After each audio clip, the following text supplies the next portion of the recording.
Hey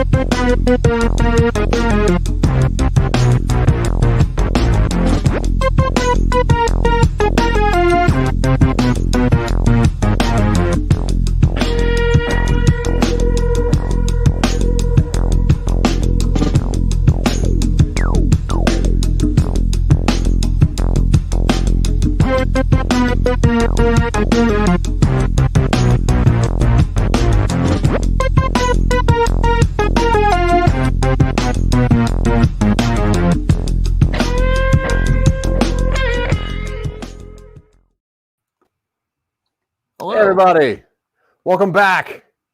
We're here again. Dylan, good to see you. Good to see you, Zach. How you doing? Doing so good, man. Doing so good. Everybody, welcome to another episode of Talking UpStream on IBM TV. This is the show where some nobodies, Zach, and then my friend Dylan over here. What we do is we get together and we kind of just chat about stuff. And we work on stories, we work on podcasts, we write movies, and we try to sell them. And one way we try to do that is by talking ourselves up to a streaming service, hence the name Talking UpStream. And what we're trying to do is go ahead and just give it the old college try and just make some money. Yeah, right. So two things this week, Dylan. Unfortunately, we haven't heard back from any streaming service just yet. I wanted to pitch the idea of maybe starting our own streaming service. What do you think about that? Oh, let's see. Yeah, why not? Why not? We can't get someone else to do it for us. Why not do it ourselves? Yeah, okay. So instead of going to streaming services, we're just looking for $6 million to start our own Quibi. And the second one is, unfortunately, these new dry erase markers I picked up today are low odor. So you're going to be sober. Dude, I don't know if the story's going to be as good as they normally are. So. All right, we'll see what happens. Luckily, we've got someone here to help us out with that. Oh, yeah? I think so. Who is it? All right. So, guy, he runs this little show. I don't know if you've heard of it. His name is Jeff Dwoskin, and his show is live from Detroit. It's a Jeff Dwoskin Show. And let's get him in here. I get him in here. Here we go. Let me call you back. Oh, I'm sorry. I was just finalizing. I'm starting my own streaming service. Hey, I told you, Dylan, this thing happens fast. Once we get this in the man rolling, it goes. These podcast circles are just full of imitators. Bits on demand. Oh, that's great. Jeff Dwoskin, how are you, sir? Great. How are you guys? So good to be here. Yeah, I'm great. Yeah, Dylan's probably okay. I'm great. Fine. Yeah, Dylan's usually fine. Like that's his top. Are you actually live from Detroit? Right now, I am. Well, a suburb of Detroit. Which suburb? Oh, rather not say. But I lived in Ypsilanti and Ann Arbor for a long time, so I'm familiar with that area. Okay, gotcha. Yeah, so just outside of Detroit. Most people, well, now more people live in Detroit than growing up. You'd always say, "Oh, I'm from Detroit," and everyone would go, "Oh." Right, and because that's what they knew, and so no, you never said exactly where you were from. So because that's where they know, everyone knows Detroit. Now they know Ann Arbor too because of Michael Phelps. Oh yeah, but because that's where he trained in Ann Arbor, and University of Michigan's kind of popular. I was going to say. Yeah, Dylan, once we get as popular as Jeff Dwoskin, then we'll stop telling people exactly where we live. Right. Currently, my address is just out there. You can just come by and visit me if you want to be on the show. It's just free publicity for us, right? Yeah. Jeff is just adjacent to Detroit, which is cool. Jeff, for people that for some reason might not know you, what's your show about? Where can they find you? Sure, absolutely. Well, they can find me at jeffisfunny.com. The name of the show is the Jeff Dwoskin Show, live from Detroit, the Jeff Dwoskin Show. It's a humorous pop culture show. It kind of ties together all my favorite things, which are pop culture, entertainment, and social trends. And I kind of pull those all together. I'm a social media guru kind of guy, kind of a big deal on the socials. Anyway, but Twitter at least, maybe not the other ones. Definitely not TikTok, but I'm there. Anyway, my point is I have a podcast where I kind of pulled all my dreams together and I interview all these amazing comedians and actors, and we talk about all the great stuff that they've done. It's sort of like I consider it like my Comic-Con dreams come true. I get to talk to all the people who I used to go and meet at Comic-Cons and stuff like that. So it's real fun. And I ask them all the things that I've been thinking about or wanted to know. And then also I've done comedy, stand-up comedy. I'm a professional comedian. I've done that for over 18 years. So I called up a bunch of my comedy friends that I worked with, and they were kind enough to come on the show as well. So a lot of good conversations there, and just having a good time. Right on. That's cool. Do you think that your voice helps with stand-up comedy? Because you have this super interesting voice that sounds like you're always working on like an impression of something. Are you an impressionist? Do you do impressions? No, I don't do. No, I don't.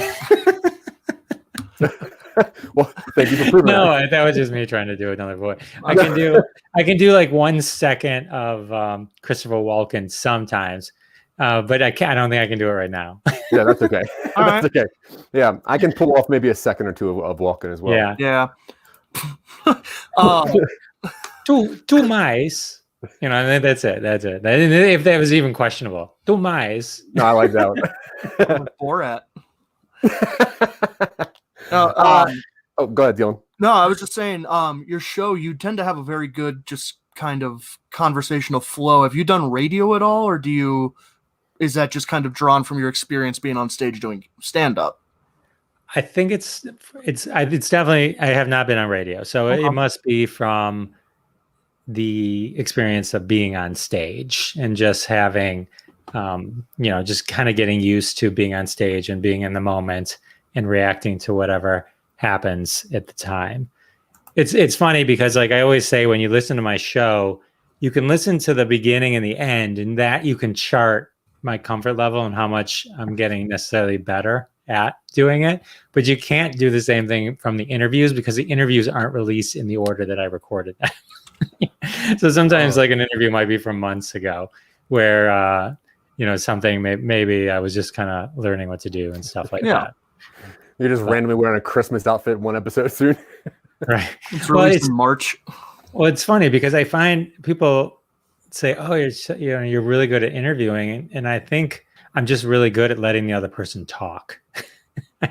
And like I don't try really to interrupt or talk over them, and because I'm always afraid that like if I interject, I'll break their train of thought or their flow, and then they'll move on to something else.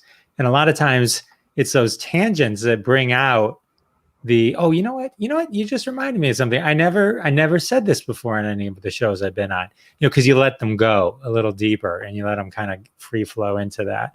So, somebody's like, hey, you don't talk that much. I'm like, well, I think it's my job as a host to listen. So sure. Zach's having a little bit of technical difficulties, but he'll be back in whenever we can get him fixed. We've definitely heard in other interviews and been kind of recommended that the best method is to let your guest just kind of speak, and then you get the best content, just having them kind of spin it out. Has that ever actually not worked for you on a guest? Have you ever had those moments where you have had to really kind of fill that air? I don't know if you want to name names, but no, thankfully I've always been worried about that. That's what I worry about before every show. I don't worry so much about them not doing it. I worry about me. You know what I mean? Like, and will I get enough time? So it's like I watch the time. I kind of look at it like when I'm on stage. I always look when I go on stage, and when I would headline and I would do say 45 minutes. Yeah. I always looked at it as 3 15-minute segments. I didn't look at it as doing 45 minutes. I looked at it as I built 3 15-minute sets that I could put together. That way, if I did 30 minutes or 15, I could just pull from one of those, or I could add or subtract from them. So that's what got me. So I knew at any point if I was tracking longer, because sometimes the same amount of jokes can take longer because the laughs are longer, something may happen. So like when I'm doing an interview and I'm like worried, like I'm watching the clock, it's only been 5 minutes. It's but once it hits like 25 minutes, I'm like, all right, it's okay. I can just relax. Well, but at that point, it feels like you've probably had a pretty good conversation going, and then the questions just kind of generate them like themselves.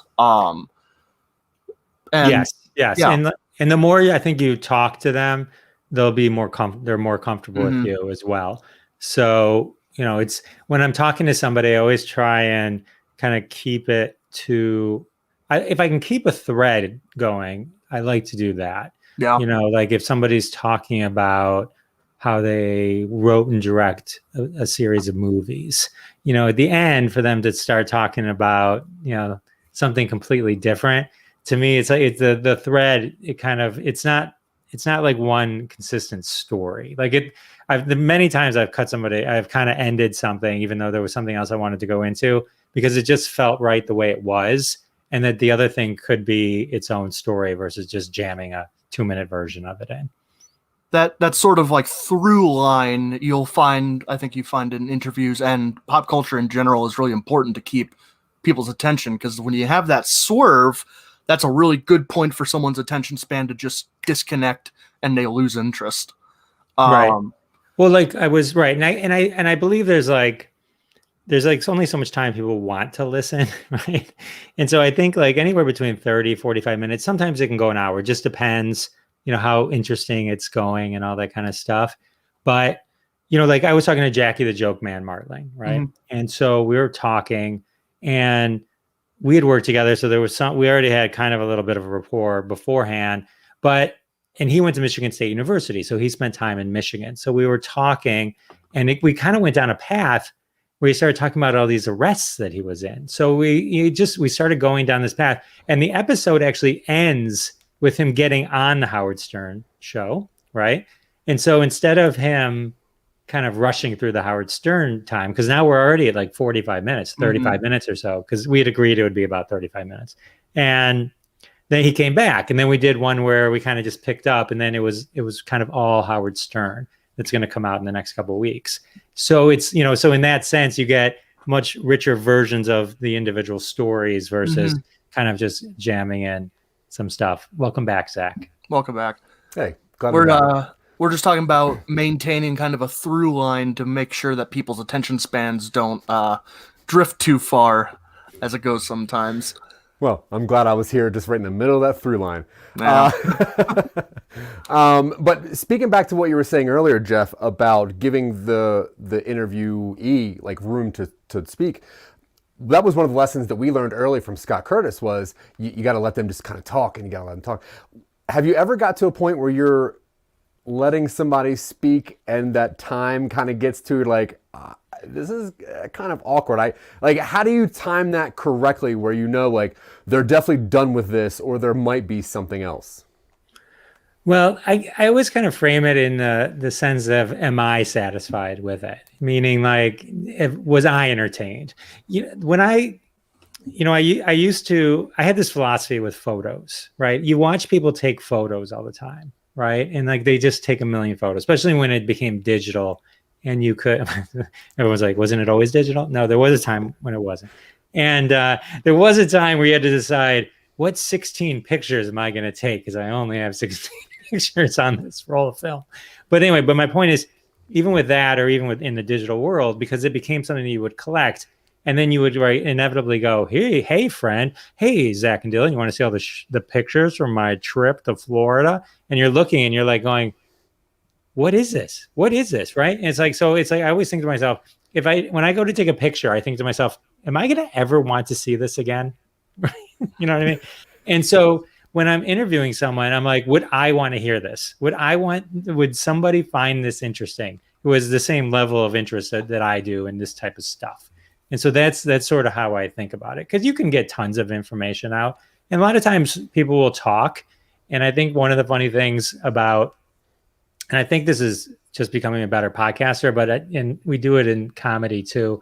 In comedy, when you're on stage, you're kind of talking to yourself in your head, even while words are coming out of your mouth, in the sense that, you're thinking what you're going to do next and all that kind of stuff, because it so well.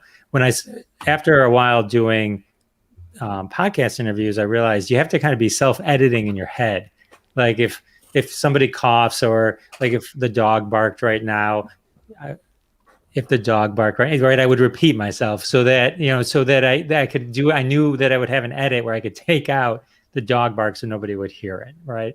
And so a lot of times people will be talking. If they go down a weird tangent, I just let it go, because at some point I'll probably likely just edit it out, and they'll never even remember they said it anyway. Right.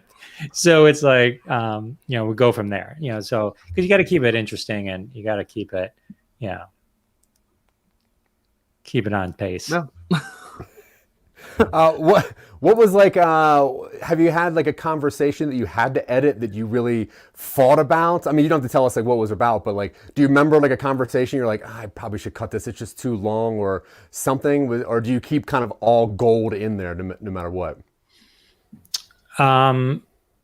It's hard to remember specifically what I cut or didn't cut, but I know like if somebody said something once that I thought was questionable, and I'm like, you know what, they probably don't realize they said this, and I'm going to take it out because there's no reason to put it out there. You know, there was some kind of reference or something like that, and you know, you got to be sensitive to that kind of stuff. You don't want to use words that are going to upset people, and so I did that because sometimes they get a little too comfortable, and they might say stuff to you that you don't realize it, you know, is going to turn around and end up, you know, in Africa, India, and China. Yeah, I mean, so the you know, that kind of thing. So in that sense, you know, if I had to protect them, I'll do it. Like they've said, I've had some people say certain things and I'll edit it out. But generally when I edit it out, it's like, you know, you wouldn't have even known it was there. Yeah. You got into podcasting because of stand-up comedy, is that correct? I got into podcasting sort of as a result of not having to be able to do stand-up comedy anymore due to COVID and just needing some kind of creative outlet. Right. Now you've become an award-winning interviewer at podcasting, and I'm assuming that before doing podcasting before COVID, you didn't interview that many people. So are you getting more into the interview side, or like you think like once this shuts down, you're going to kind of quit podcasting, go back to stand-up, or are you kind of really getting into interviewing people? No, I love doing it. One of the things I do is I record a lot. So if I met a couple of people, I might do, 2 interviews a week, 3 interviews in a week. I only put out 1 episode a week. So I have quite a backlog. And the nice thing about having a backlog also is it kind of allows me to create my own cadence. I'm not at the mercy of the cadence of whoever just said yes to me that week. You know what I mean? Because that way I don't get, I did 2 comedians, and then I did this guy who's kind of a parody Twitter personality, right? And then and then the next one is a comedian, but he's really a writer director that's going to come out tomorrow. So it's like, so that way I can kind of control that. So I have a lot of those in the pipe. So at any time, if my schedule got a little too busy where I couldn't interview as much, I have some leeway where I could still do it and still be well in advance. The fun part to me is the beginning, where I make up the stuff in the beginning and then picking the hashtags that I read from that are relevant to the hashtag trends and tweets from people that tie into the show in some way. So I enjoy it. But then also I thought to myself, originally, Zach, I was like, oh, I don't need to do stand-up anymore. And then I thought to myself, stand-up could be a way to promote the podcast. Yeah, that's what I'm thinking. Coming together. Right. So then I was like, oh, yes, maybe that is the way to go. I'm going to do that. And then I'll go to vistaprint.com. They're not a sponsor. And I will get up some business cards made, and I will hand them out at shows and say, hello, will you listen to my podcast? So I do at work when I'm working the cash register. Exactly. That's true. Those peas are so delicious. They would be more delicious with my podcast in the background. And he hands it to him in his 2 fingers like this. It's really weird. So we do Talking UpStream, and the point of this show is that we get to talk ourselves up to a streaming service. Hopefully, that's what we're trying to do, is just get ourselves a job writing content. Would you say that is there a trajectory for your show? And if so, what would be like the pinnacle of what you're trying to do with your show? Yes, the trajectory of my show would be kind of like this. Great. Yeah. I was gonna hit that soon. It was one of those things, like when I started, I was kind of like, ooh, this is kind of just for fun. I'm really just having too much fun. I don't have any real sponsors or anything like that. I mean, I make up my own sponsors every week, but that's part of the fun. So I'm like worried, like, oh, what's going to happen if someone actually did start paying me, right? So it kind of changes everything. You know, there is a difference when you're doing something for fun and then you're beholden to somebody else for it.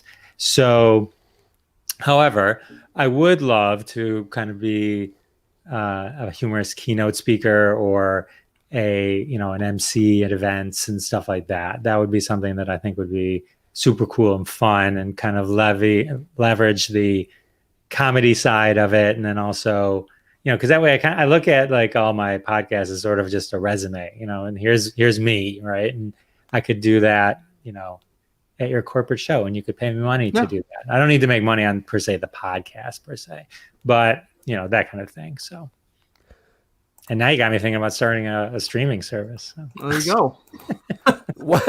You can actually help us out in one of our other ventures. One of the things that Dylan and I do on the side is we're both ordained ministers, and we do roast weddings. So instead of doing any religious whatsoever, we just trash people for a half an hour and then eat all their food. So yeah, it's great. Do you want to hear something funny? I'm a minister too with the Universal. Hey, ULC? Yes, the Life Church. Is that what it is? The Universal? Yeah.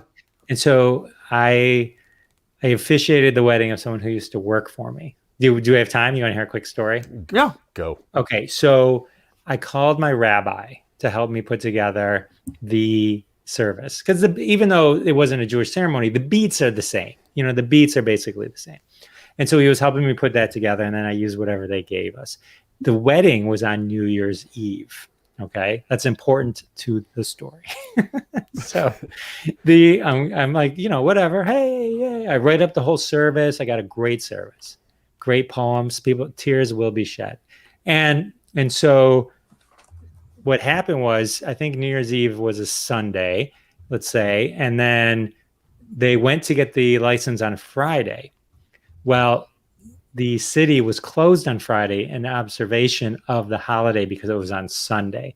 So he calls me up and says, funny thing, Jeff, I couldn't get the license. I said, oh, okay, whatever, and I text my rabbi and I'm like, hilarious thing, they can't get the license. Well, my rabbi, who usually doesn't call me back that fast, next thing I know, I've got 3 texts and 4 voicemails, okay, because I must have stepped away for a second. And he's like, you got to call me immediately. And I'm like, oh, God. So I call him up. He's like, this is a major problem. And I'm like, why? Do you guys want to guess why? I'll tell you. Okay, because I know we're shutting down. So here's the problem. The problem is it's New Year's Eve, right? So if I marry them on New Year's Eve, and then the next year, which is the next day, they file their taxes and say they were married last year, I, as the minister, could be held accountable. I could go to jail. Fines were up to like $10,000, something crazy like that. It was ridiculous, redonkulous, okay, because of the literal dates. No, right? Because the next day would be. And so I had to rewrite. So I had to have them literally sign something that says, I understand we are not married, okay? And then I took all the bride groom stuff out of the service. At the end, I was like, and Michael, you may now, and he just kissed her, right? So the funny part of it was, never mentioned bride, never mentioned groom, never mentioned marriage, nothing. Even there was a poem about children and stuff, took all that out. People still came up to me. This is where the world is scary. The people still came up to me and said, that was the most beautiful service ever. I can't believe it. Everyone in that room thought they were married.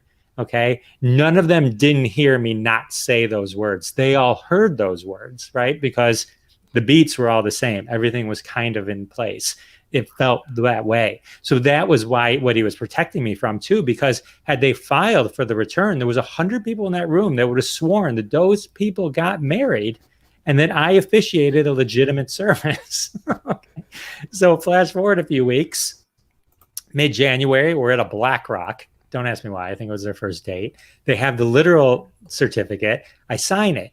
Just her mom's there and just his brother. I'm like, where's the rest of the family? They're like, oh, they don't know.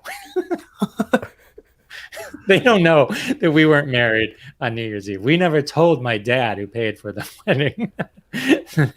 Well done. Wow, all around. An epic almost wedding ruse. That's good. But it's like one of those things where you just, I don't believe that's in the universal life church manual of things to look out for. Well, why do they make it? Why do they make it legally allowed to marry people that day? If that could be a thing, I wonder. No, as long as you have a license, it's Yeah. fine. Yeah, Because if they had the license, it would have been no problem at all. Yeah. And so it was just the fact that they then didn't, and then there would have been liability on my part. I find it interesting that people go to a wedding and a comedian hands them a letter like, "Hey, would you mind signing this saying this isn't really like a real wedding and that I have to see your taxes." Well, thankfully everyone was on board with it because otherwise I don't know if I was going to even be able to do it. So it was like, they were debating whether or not to, they were going to do it. They didn't know if they were going to tell people, So, but that's my interesting story. I never married anyone again. But but I am available. With the three of us, we could all start a thing. Yeah. I could join your thing. Oh, that'd be fun. You can join our thing. Yeah, that's fine. I got the license to marry my sister, and turns out that's illegal. So now I just have this license thing. So, well, I also learned that you shouldn't say I got this license to marry my sister. Mhm. You should. It's because I kept saying that too. Oh yeah, I married this girl that used to work for me, and everyone would be like, look at me funny because I'm married, and I'm like, I'm sorry, I meant I officiated at her wedding. Yeah. And it's like, sometimes words matter. Yeah. Yeah. And the roast wedding came up completely accidental. I told everyone that I was an ordained minister, and my friends were like, "Oh, that's perfect. Will you do our wedding?" And I'm like, "Yeah, absolutely." And I wrote this speech out, and the mother of the groom was like, "I need to read your speech just to make sure." And I'm like, that's not cool. I don't really want that. And I got really kind of upset about her critiques of my speech. So then I turned it into roasting her at the wedding. So then I'm like, hey, this could be a cool idea. I'll just charge people to make fun of them, which is fun. Oh. No, being a stand-up comedy, I know that a lot of comedians will also transition and do acting or do other things. Was there things that did you ever audition to act? Have you actually acted before? I only did once. I talk about it on one of my episodes. I think it's a Dwight Turner episode, and because I found the script that I had auditioned, and I redid it on the show. Because it was so bad. I was actually just telling someone about this. So I go in because Michigan was a big deal for a while with the incentives, so they were doing a lot of stuff in Michigan, and so I went in, and it was like this kind of, I don't know, cool guy with the sweater over his shoulder, like hip preppy kind of guy, right? And I didn't know how to audition, so they would read the thing, and I didn't know that they were reading the line, whatever. And so it was horrible. And it's so bad I wouldn't sign the waiver. So God forbid they had footage. They didn't legally have the right to use it. That's how bad it was. Oh, and I remember the worst part about it was I knew it was going to be bad. And I'm like, and I had to leave because it was just taking forever. It was like, hours past the time they said it would be. And so in my head, I'm like, I don't want to just leave because I think that would be rude if I ever wanted to do this again. And I said, but I'm nervous about telling them I'm going to leave because I think what I'm about to tell you is going to happen. Hey, I have to leave. Oh, we'll get you in right now. No. I'm not asking for any special. No, Jeff. No, it's fine. We're gonna get you in right now. I'm like, not necessary. I understand. You got plenty of people here. I can go. I just didn't want to leave. And Jeff, we're gonna get you in right now. Like, okay. I go in. It's the worst experience ever, and for me, and them, I guess, to have to watch it. And so I get an email. It says, we want you back. And I'm like, what? But different part. And I'm like, well, that's insane. And so on the PDF, it said that they sent me, it says, nerdy TSA agent. And I'm like, my wife's like laughing at me. She's like, nerdy TSA agent? You went into as the preppy guy and they want you back as the nerdy TSA agent? Sure enough. Not nerdy TSA agent. Double click on the PDF. Oh, that was short for super nerdy TSA agent. So I go in and I say, all right, I'll go in. And so I go in and they're trying to, I could tell they must have seen something because they drag, there was no reason I should have been back. So there must have been something that they maybe thought was there. And I tried and they were trying because they kept doing it again, like 2 or 3 times. And I was just like, I feel like if I went in now, I mean, not that I would get it, but I feel if I went in now, I could give it a better fighting chance. At least now I think I know what I would have done, because sometime between that point and some other point, something broke in my brain that would have allowed me to just let go like that. And so I have not acted since. But you definitely could have nailed the super nerdy TSA. No, I didn't even nail that. I don't think they ever made the movie.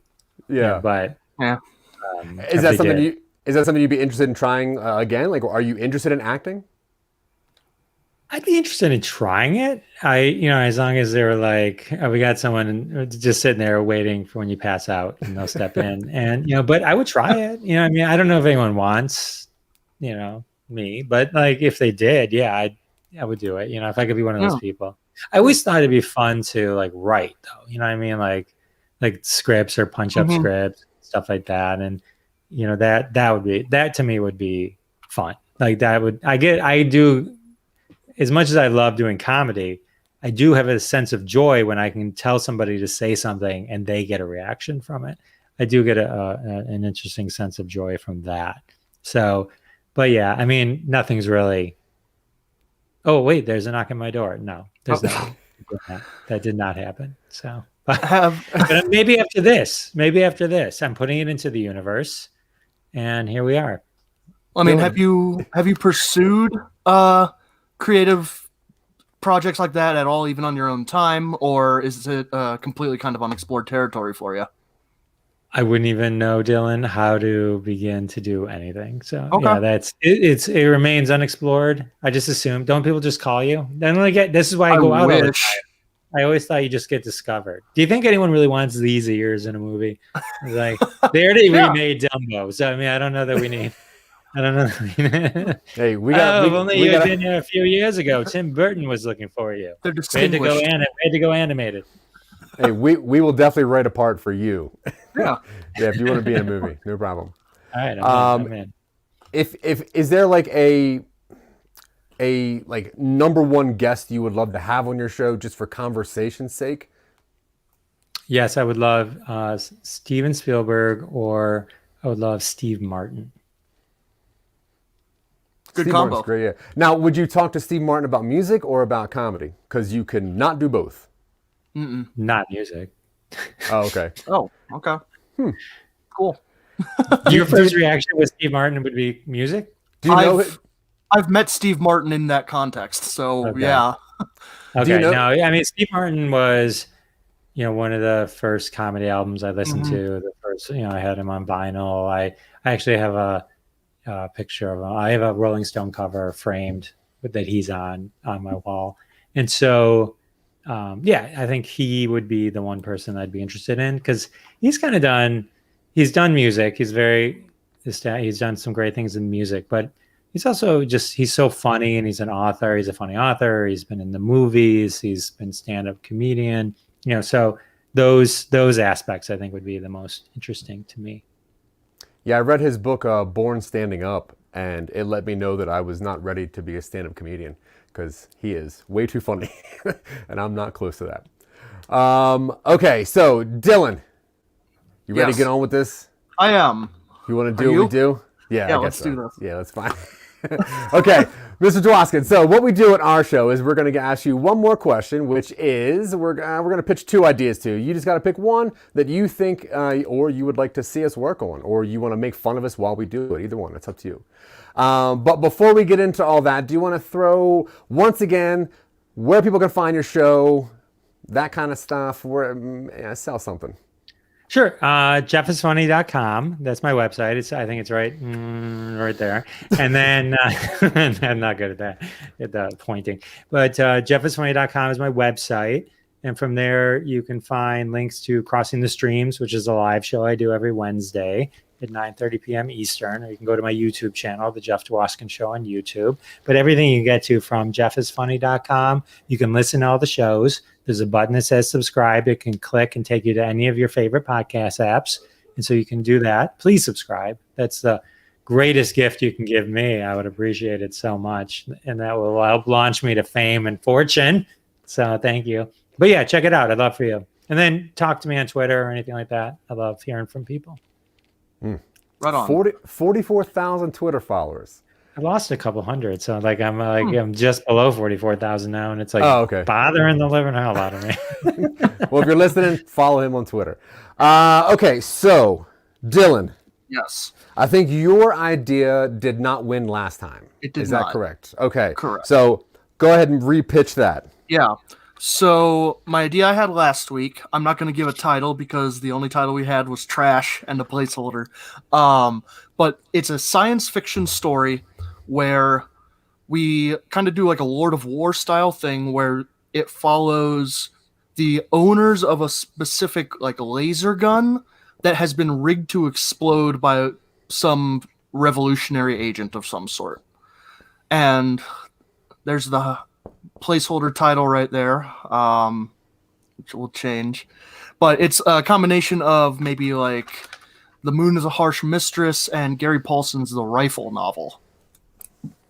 Yeah, so the point is that you follow a rifle and you know that it's going to, I guess, explode. Yeah. And the tension is when and where and why. It's probably a series of vignettes following this like rifle as it changes owners, and then you have this knowledge in the back of your mind that when someone tries to use it, it's going to go badly. Yeah, that's cool. That's interesting. Because honestly, I mean, Lord of War is a very good movie, but that beginning is so encapturing. Yeah. Okay, so the idea that I have, I've been watching a lot of, you spoke of Tim Burton earlier. He made that one movie, Bright Eyes, and I was into the idea of like a heist or scam movie. So I had this idea of some kind of scammer who pays for a service and uses that information and to try to exploit money from other people that would like to have the knowledge of that service. So I guess we could say probably the thing that's closest to me, podcasters. So let's just say there's somebody who's trying to exploit podcasters by having information that is very open for people, but they're still trying to exploit for money. I don't know what to call that. There's no placeholder yet, so we're just gonna say scam. Let's see. Scam likely. Scam likely. Yeah. We're just gonna call it scam something for right now. Scam question mark. So, Mr. Jeff Dwoskin, 44,000 Twitter followers. I need you to make a very important decision right now. Which of these two stories would you like to see us work on? A possibly explodable laser rifle and its lifespan, or the idea of some sort of podcast scammer? Well, sir, you put me in an interesting position. Yeah. Yep. Maybe. Maybe. Couldn't imagine why. Oh man. So I think to keep us all out of jail, I think I'm gonna go I think I'm gonna let Dylan be not a two-time loser, and we're gonna go with the laser gun. All right, perfect. Don't feel bad on my account. I've gone 5 episodes once without my idea getting chosen. So yeah, it took us forcing ourselves onto IndiePod the summit to do that one idea. Okay, so Laser Chaser is what we're going to call it for right now. Sure, I guess. All right, dude. Laser Follower is terrible. You know. Yes, I do. Does it have to be a laser gun? Can it just be a gun? It could be just a gun. I think the conceit is that when it's used, it's going to backfire dramatically. Yeah. So a regular gun can work too. Yeah. I forget how it started as a laser. Which I don't know. We're just super into Star Wars for some reason. All right, Dylan, before we get started, why don't you pay the bills?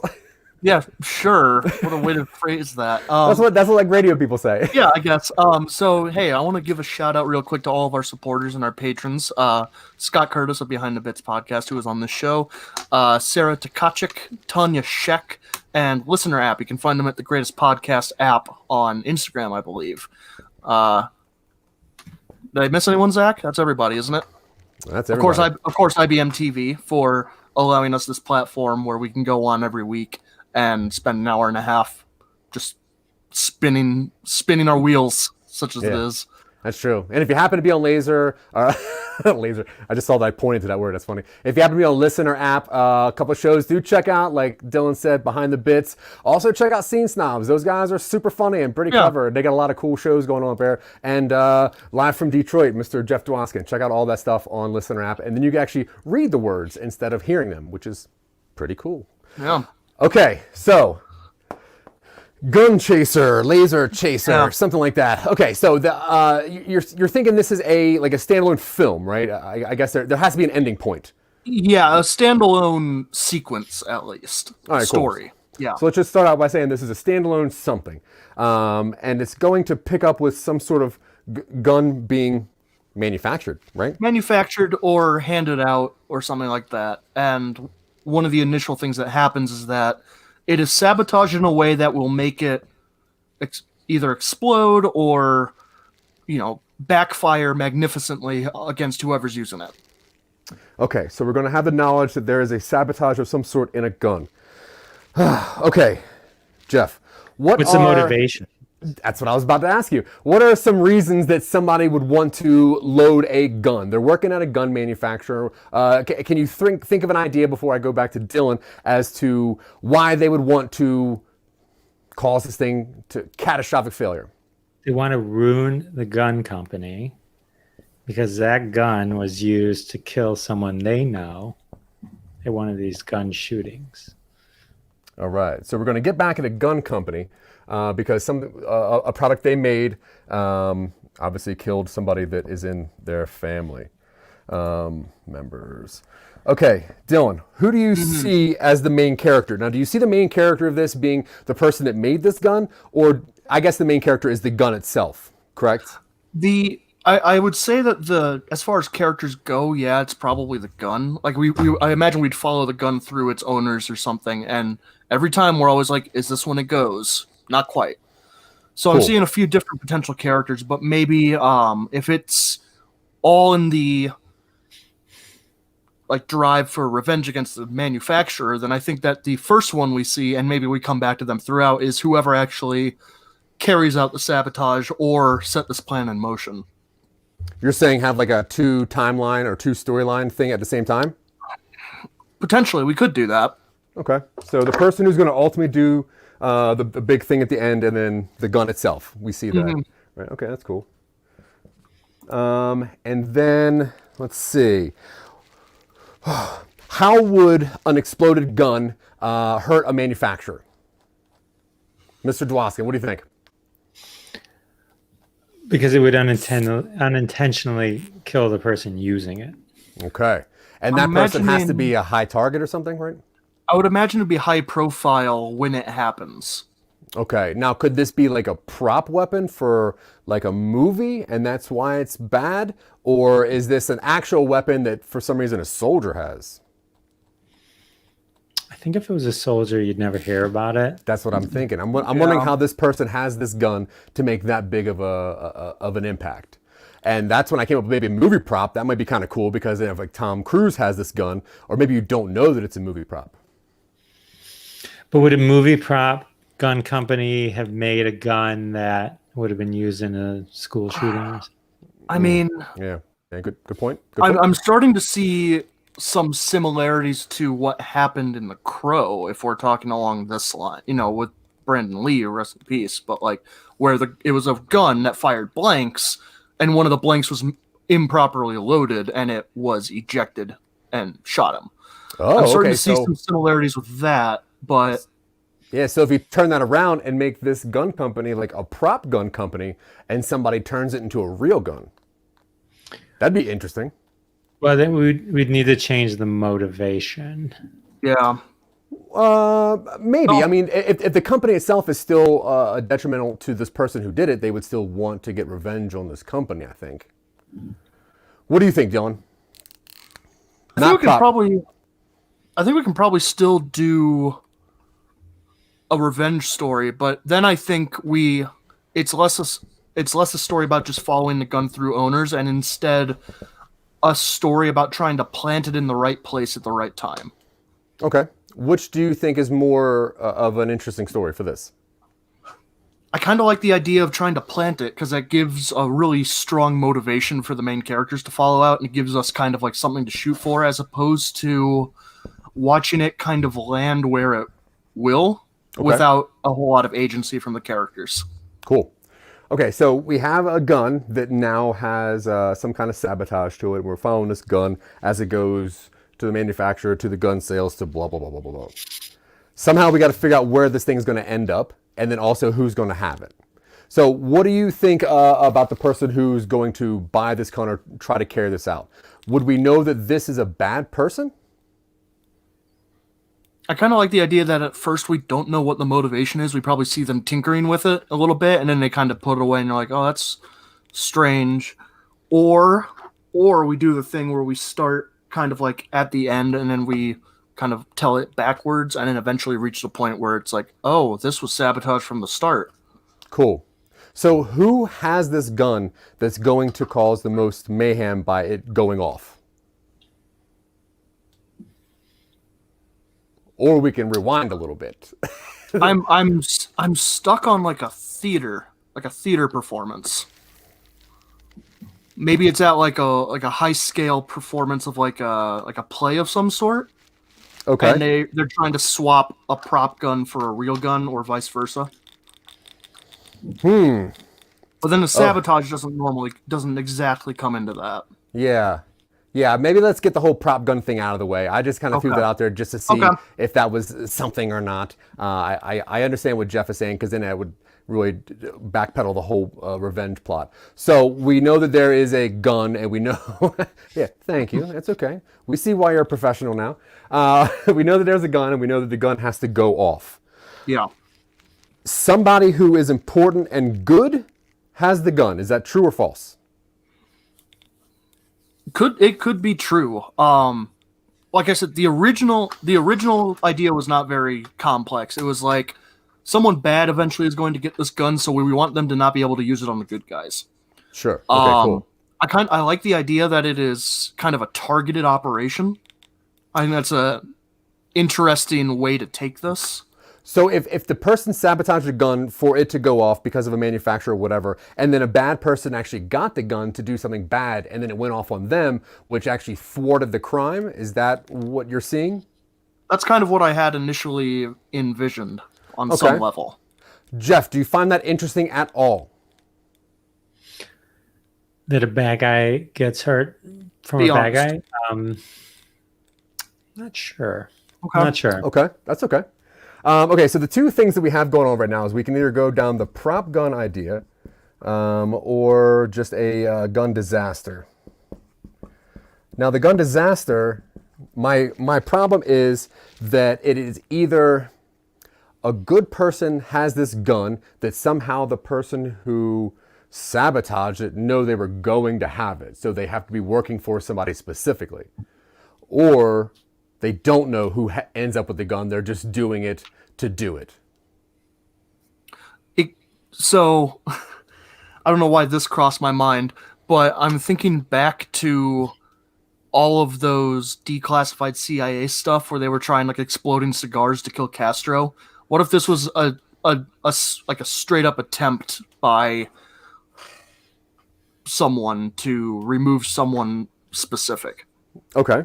Are you saying like a politician? Right? Could be. Okay. We could set it. If we set it somewhere. Part of the reason I had. For the record, Jeff, we assumed you were going to maybe pick the other one, and we had a lot of stuff planned for that one. So this one, this one was one we just kind of threw in the back burner and be like, well, there's no way he's going to pick this one. This seems kind of dumb. It's not done. It's underdeveloped. No, not done. Just we're working on it, and the other one seemed a little too raw for right now. No, we have so many pre-recorded that this could never be aired. Who knows? I just wanted to get out some funny things that I needed to say, while it's a benefit of working on a backlog. Yeah. See. Okay, so we have a gun disaster or a prop gun disaster. I think I see this more as a short for some reason. Yeah. I find it to be like more of like a short film. It feels like it needs to be more fast paced, and I don't know if a long format movie can actually sustain this for some reason. So I think that it should be Yeah, just like a short feature film. Because if it starts with this, it'll be like a strong, just kind of tense 15 minutes, right? Yeah. Okay, so I need your guys' help here. We got to make this story. So we have a possibility of a sabotage gun. We do know that it's got to end up with this thing going off for some reason. I mean, obviously the sabotage, but it has to go off either a good guy's hand or a bad guy's hand. What do you think?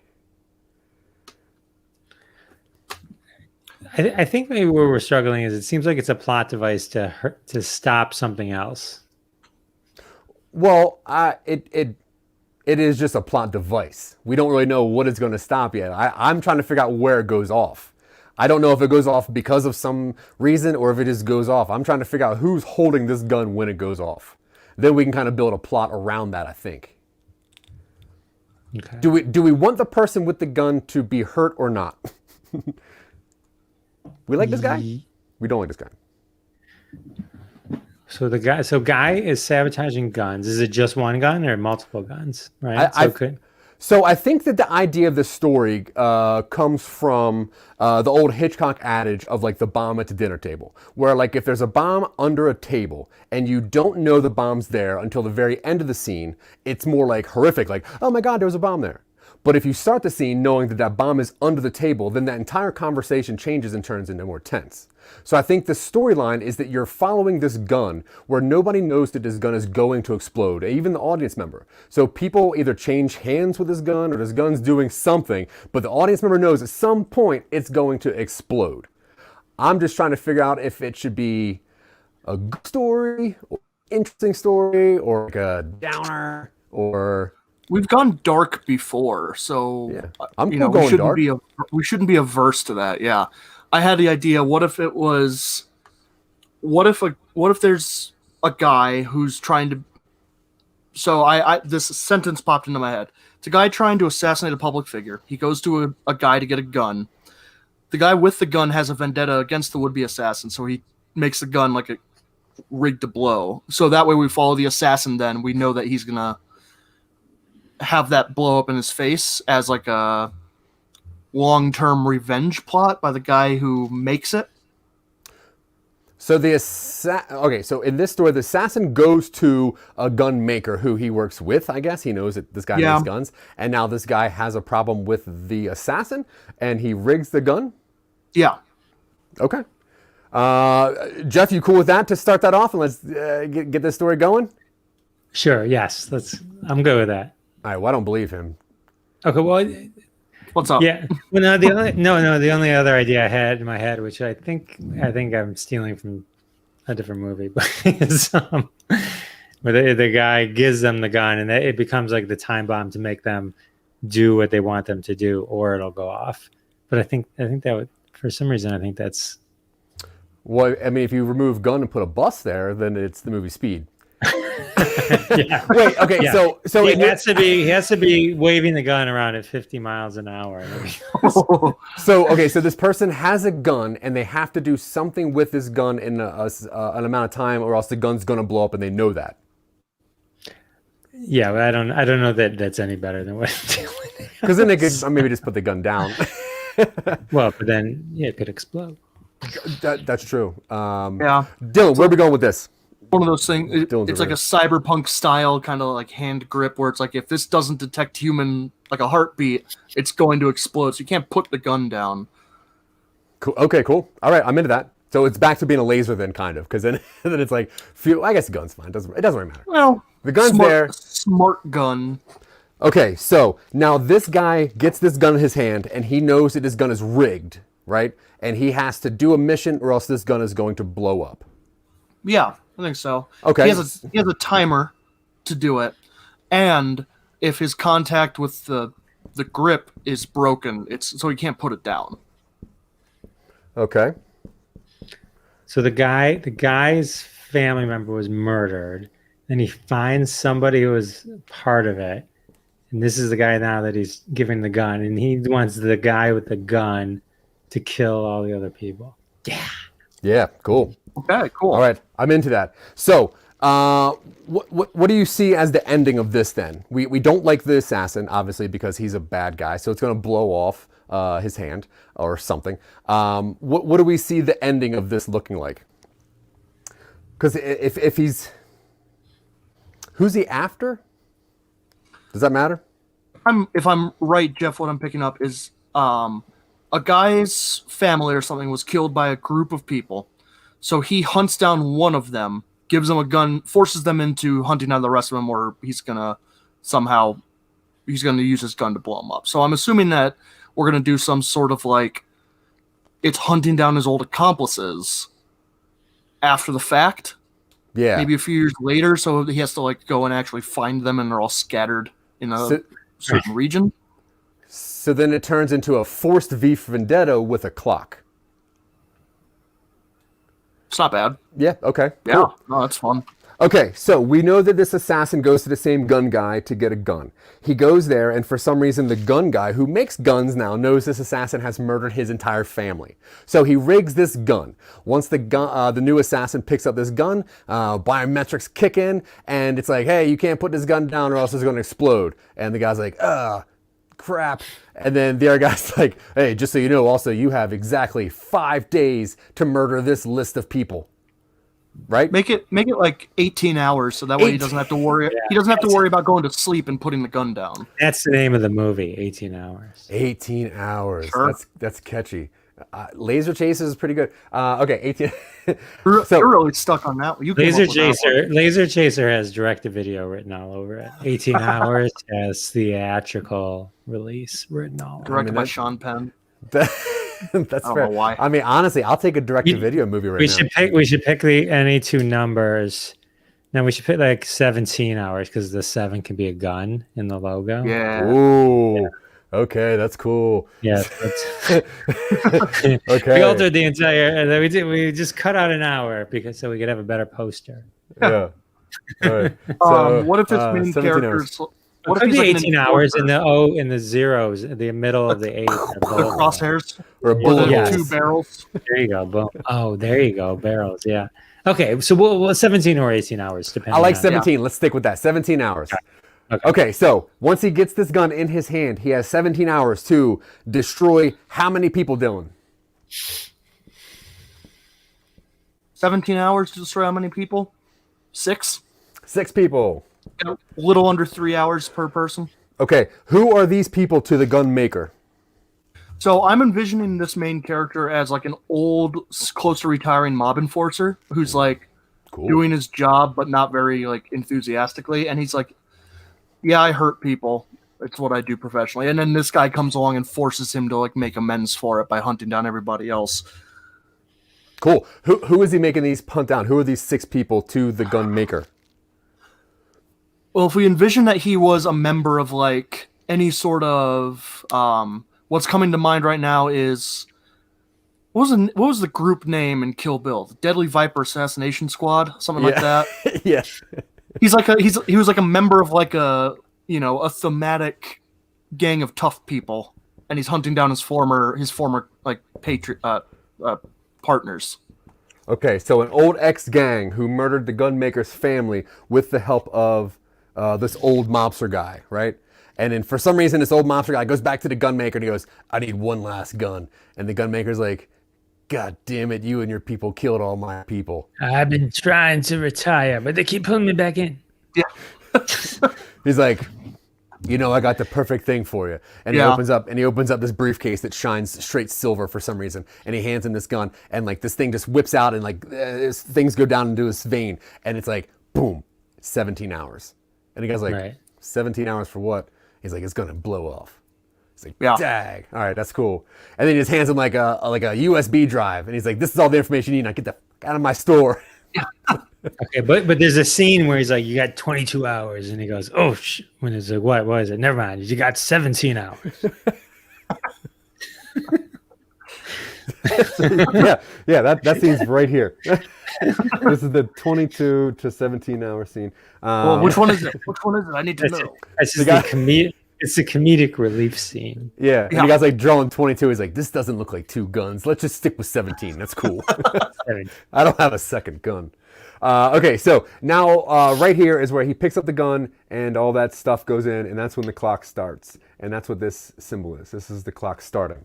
And we know that he's got 6 people to destroy before the gun goes off. What do you think happens if he does destroy the 6 people? Does the gun let go? I think it goes off anyway. Just blows up early? Or it... Well, he's probably told that it's like it'll just take his hand off, right? Because I mean, like he's gonna want like if he needs motivation. So the only reason he would kill them is so that the gun would come off. Whether there's a trick ending or not, where the guy, doesn't, kills him anyway or whatever. But he has to think something's gonna happen. Otherwise, otherwise he would just say, "Well, all right, screw you. I'll just die in 17 hours." Or just shoot him there. Like So he thinks that his punishment is the fact that he has to go back and hunt down and kill these professional assassins. All right, cool. And then obviously it's going to go off the second he does it anyway. So that's our ending, right there. Our ending is the last gun shot into the last assassin, and then the gun blowing off, going off anyway. Is that right? Right. And maybe maybe this mobster's got family or something that are in danger. Oh. I mean, he's got to have a reason to go kill all those people because yeah, that's true. Some of the people that he's being asked to kill are probably like very bad people, and I figure, what if one of them is like they retired early, and now they've got grandkids, and he has to go do that quiet moment where it's like he's hiding the gun in his jacket because he can't. And he like knocks on the suburban like home like door, and it's like a white picket fence, and his wife answers, and it's like, "Is Marty here?" "Oh, you haven't been here in 5 years," and then he has to like wander around the house with a gun in his pocket. He sits down at the table with the guy, and it's like, well, they have that moment where it's like, I always knew something like this was going to come. And he goes, yeah, it's a little more complicated than that. Not to twist it, but here's another idea. Is it's not a mob guy. It's a nerd or a geek, and it's a bully high school revenge story but later in life. And like think the Steve Buscemi character from one of those Adam Sandler movies where he was crossing him off, but like that's the movie. But like the dork does the same thing with the gun, but he has to kill all the other bullies. Oh, and okay. So and then wait, what kind of bullies were they? Were they like the upside down swirly? And now they gotta murder them? I figure 80s semi-homicidal bullies. You know how bullies in the 80s weren't afraid to like try and hit people with their cars? Yeah, or like they had a pipe and like, I'll see you at 3:00. Yeah. And you're like, what's the pipe for? I'm a punk. And that does make it so that we kind of root for this guy while also being like, this is not how you should go about your problems. Okay, so he is an ex-bully, and he was in a group of also other ex-bullies that are probably still bullies. Maybe they were the football team. I like it. I hate all football players. All right, so it's a healthy attitude right there, Zach. Well, look, all I was trying to do with this show is get some stress out. That's all I chose the one idea. Now I'm going to get my stress out on football bullies. It's okay. I'll figure it out. Okay, so now we have old bullies going into a gun shop, and one of the bullies used to bully the gun maker, right? And the gun maker's like, I'm sick of this. Or he's a huge nerd, and he like makes it himself or something like that. Yeah, super nerd. And he's like, now you go and you kill the rest of your football playing bully friends, or else this gun's gonna blow up. Right? Right. And maybe the one bully that he gets has a pacemaker. And so like the gun can connect to the pacemaker, and then he has his little remote control, so he can kind of screw with the guy's health too. Oh, interesting. Okay. Things just got interesting. So it's like if you put this gun down or don't kill someone every 3 to 4 hours, this gun will make your pacemaker stop. All right, that's cool. Dylan, write that down. I am. I'll write it down. Okay, so now we know that the gun is attached to the pacemaker, and we're killing bullies. On the old football team. Yeah, cool. All right, so who was like the main one at the very end? Is that the quarterback? Is that fair? Or was it like it turns out that it was like the old coach who like taught them all how to bully because kids need good role models? Kids these days are too soft, so the last target is the old football coach. I tell you, it's PC culture gone mad right now. So the old, decrepit football coach who is now about 80 years old, he's the last bully. He runs a car dealership on the edge of town. Right. Coach. Oh, God. Cool. Okay, so who are some of these other football players that we're going to eliminate? We have a quarterback, right? That's probably cool. So if I'm imagining this as kind of like a small town deal, if football is that important. Yeah. Which is why, I don't know, maybe none of these people actually left their hometown, and this is the nerd coming back for like a reunion or something. So that can justify everybody being back in town, so he can kind of run into old flames and that sort of thing. Mm-hmm. Yes, the less scenes, the less locations, the easier it is to make. Yeah. That's true. All right, Dylan, why don't you quickly just run through what the story is right now, just so we can kind of see where we're at. Okay, so I'm going to make a few assumptions based on what we've talked about right here. Yeah. It is 10 years after this small town high school has graduated. It's, the 10-year reunion. Past that, 25. 25-year reunion. Yeah. Bunch of people are coming back, including the old football team who remembers being big deals in town, because it's a small town, so the the regional championships are a huge deal to get noticed here. The main character somehow comes in, maybe he's reaching out to a kid he used to bully, or the kid he used to bully reaches out to him, and he goes to meet him, and maybe they have a strange mutual connection over firearms or something like that. So he somehow gets his hand on the gun, and the gun immediately like beeps in or something like that, like illuminates and shows a timer. And the kid he used to bully is like, hey, you made my life a living hell. So you have 17 hours to kill the old football team. They're all back in town. You got 17 hours. The guy goes, well, I'm not going to do that. Because, well, if you don't, the gun is going to explode in your hand and cripple you for life. Because if he's a football player, he probably values his physical ability. So we make it so that it blows his hand off. And then he has a pacemaker inside, so it will shut your pacemaker off and make you die as well. So you won't have to worry about being crippled, but that's okay. I'm imagining then we have a sequence of him going through town, awkwardly concealing this gun.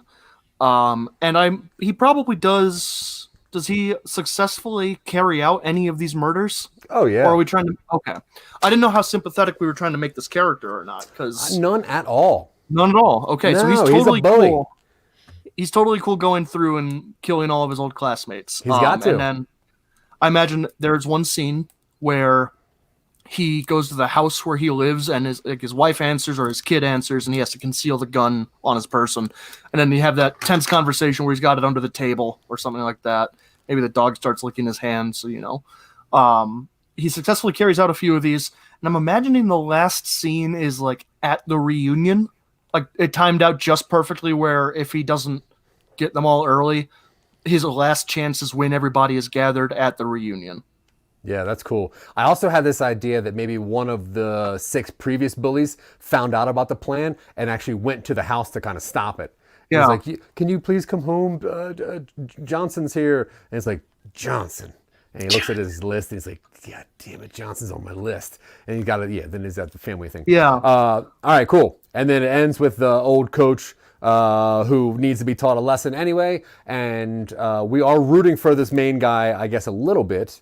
Even though he's going to just die at the end. Anyway.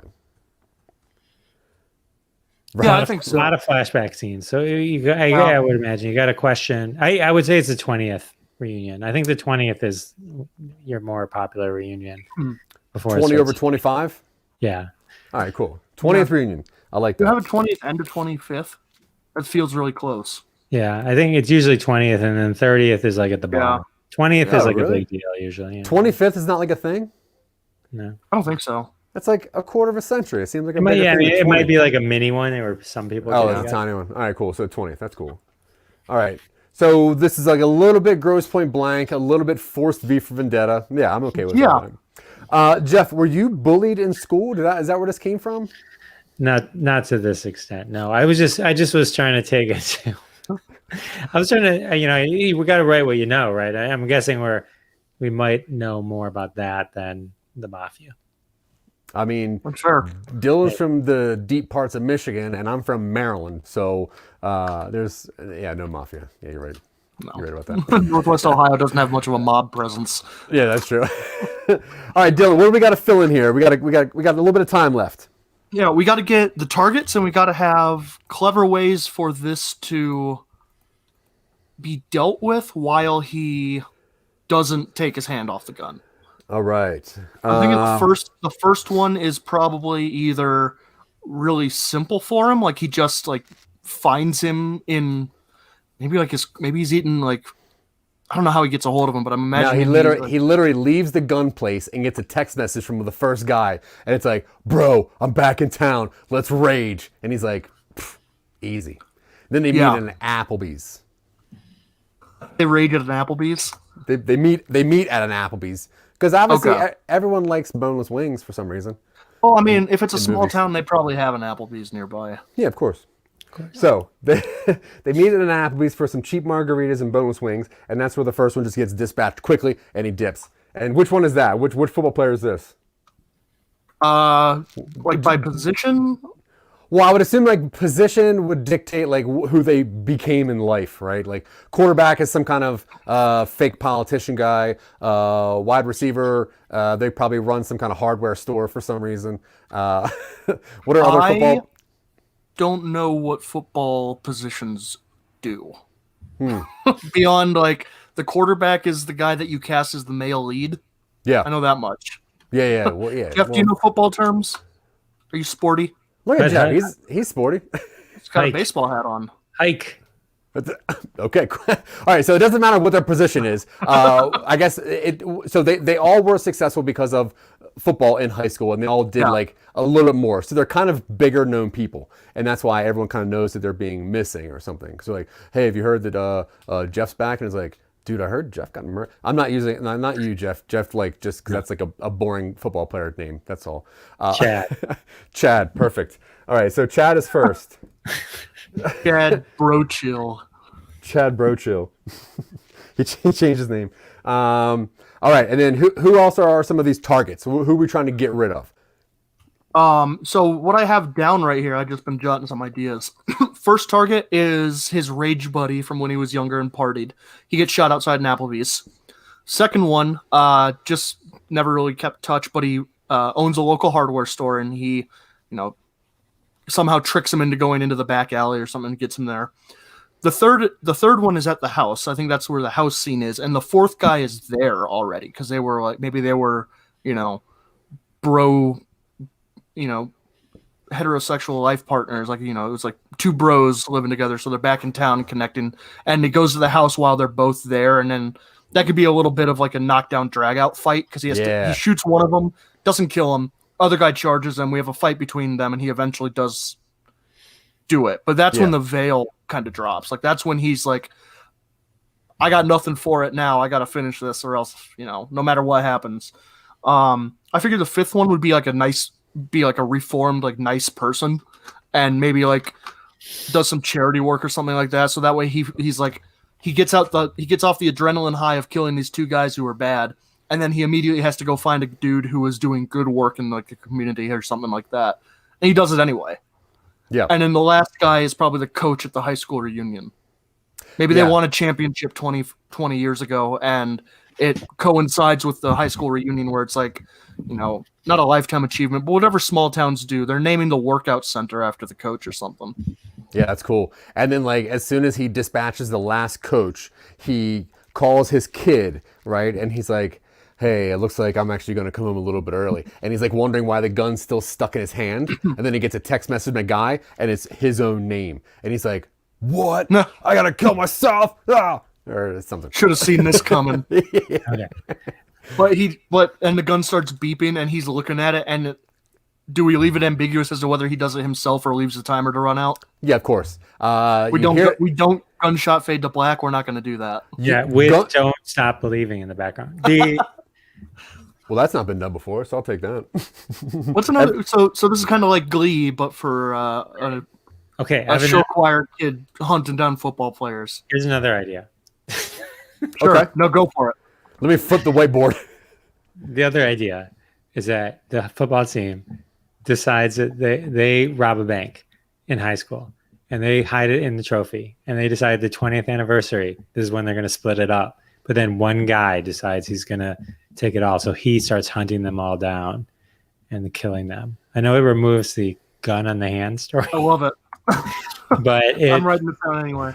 But no, it works as a B plot line. We'll keep the gun in the hand, and that's why everyone's back in town trying to get to this thing. Because I mean, most likely people aren't going to go to that. So no, I think that's a good point, and we will definitely fold that in. Yeah. Dylan, what are some of our scenes we got to work on real fast?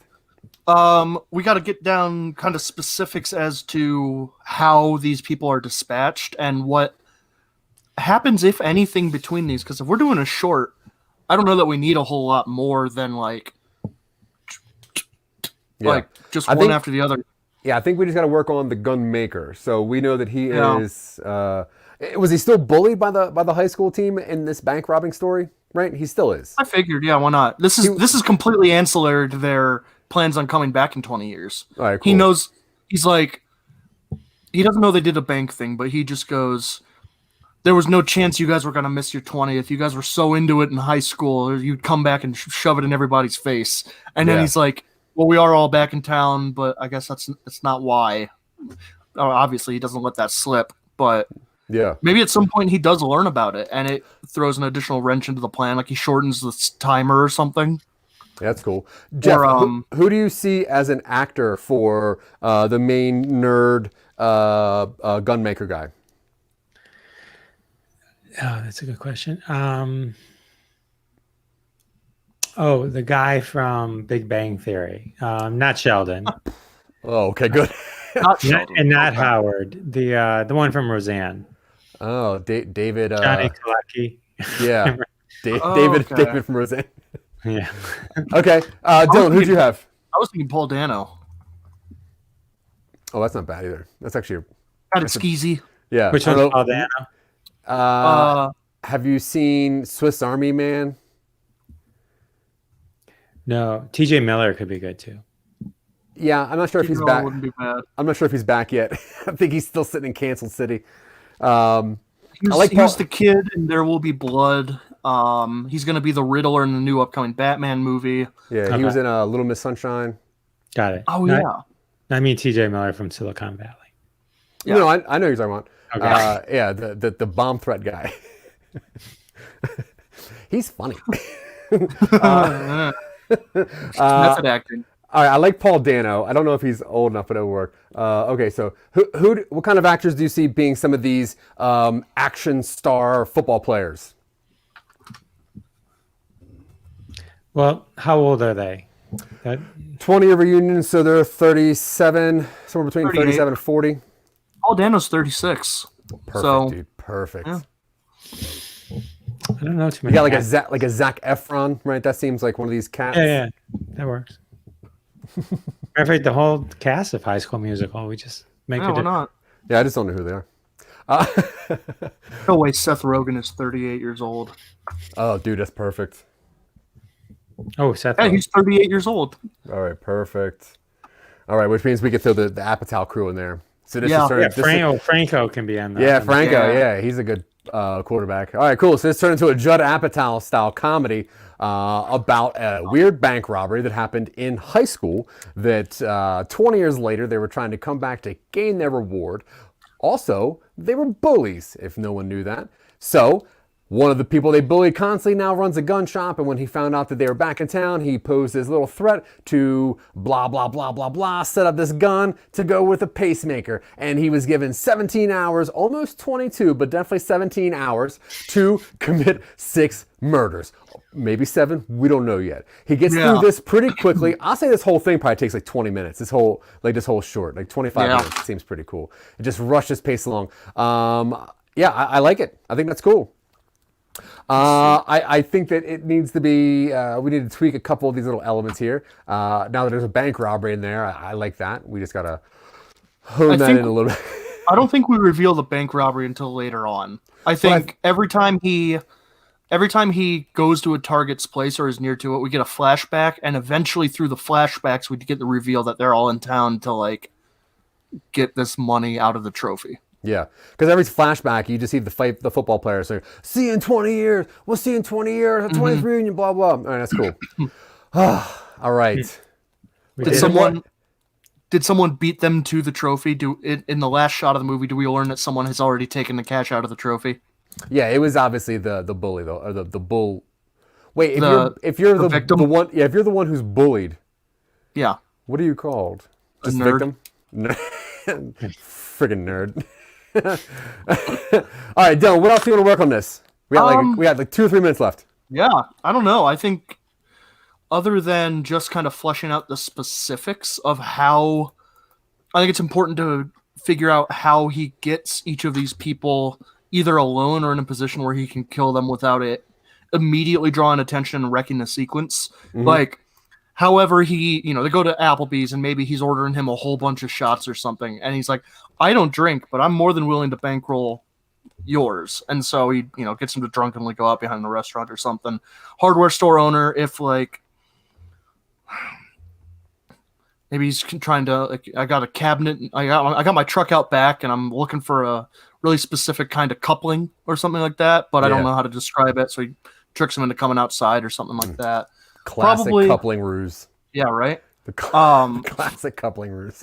Probably. Well, who's the main guy? Like, what do we know about this guy? Like the guy who's doing all the murders. Like, we have to feel bad for him at some point. So, is he from this town? He's from the town, but I think he left town after high school. He went to college far away, or found success outside of college, or something like that. Yeah, you're right. He's a super successful person because who doesn't need to do this. Which is why he's concerned. Which is why forcing him into this is really ruining his life, because he's been successful independently. Yeah, I love that. Cool. Perfect. He's probably got a family of some sort that we see him communicate with in a loving way. Just to punch the gut a little harder. Now, do we want to do that cool retroactive thing that I always try to throw in most of our stories, where it turns out that the gun owner's dad was the bank owner that they robbed from, which is what put them into turmoil to begin with? Or does that matter? We could. I don't know if it matters a whole lot. It might. I mean, if we need to explain why he's so good at tinkering with this kind of stuff, it might help. Like, he went to a technical school. Maybe that's why he was bullied, because he was poor, because his family lost all their money in a great robbery. Or his family just refuses to help him out. They're like, no, we're not giving you any money. And so they're like, hey, you rich family don't even want to help their kid out, something like that. No, that's great. All right, I think that's it. I think we got this one done, which is cool. Okay, so before Dylan wraps this up, what you got something? I was just going to say we'll add it to our little increasing library of messed up, twisted, small town antics. Yeah.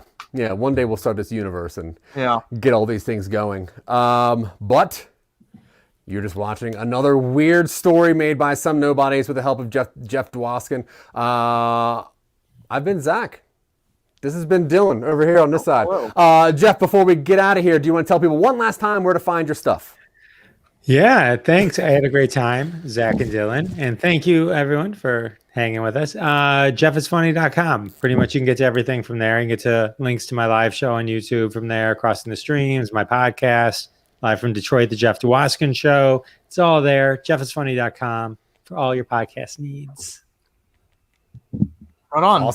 Awesome. Yeah, and if you want to see how this thing works and what we're doing with this, and how the duration of this process is, please go to somenobodies.com and check out what we're doing and everything we have done. You can see a bunch of weird shows like our hit show Silicon Angels, which nobody knows about, and also Podcast, which is a very weird show. We find very, very bad podcasts. Find all that and more up here. You can go to patreon.com/somenobodies if you want to help us out, fund some of these movies we're trying to make, or just give me their whiteboard so I have to stop wiping these things off. I'm going through a lot of wipes. It's pretty impressive. But please, if you're on Listener app or any other app thing, check out Jeff Dwoskin. It's that guy right there. He's got some cool shows. He gets great guests. He is a way better interviewer than we are. And Dylan, you forgot to ask him your favorite question. Actually, we'll have him on again. That's okay. Until next time, folks, thank you very much. Dylan, I appreciate you. Thank you for being my friend. You are the coolest person I know, and I appreciate you so much. Thank you. Appreciate you, Zach. And Guys, thank you. International Broadcast Media Television. Have a great day. Thank you guys very much. Bye. Take it easy.